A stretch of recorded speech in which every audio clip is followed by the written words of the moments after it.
प्राथमिक विद्यालयर छात्र छात्री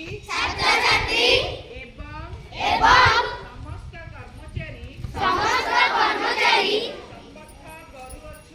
शपथ करुअछु जे परिष्कार परिच्छन्नता अंगीकार बद्ध होई रहिबु आम विद्यालय द्वारा अति ग्राम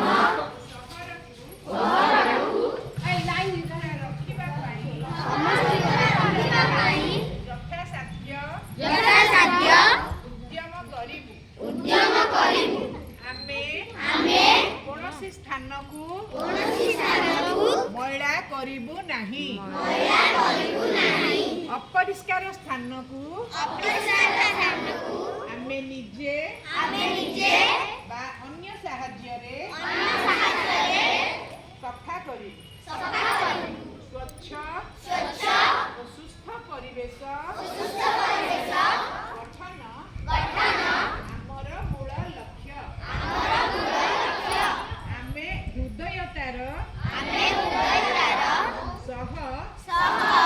कहि पारु कि स्वच्छता पाई करुथिबा आमर प्रत्येक कार्य स्वच्छ भारत गठन रे सहायक हेब।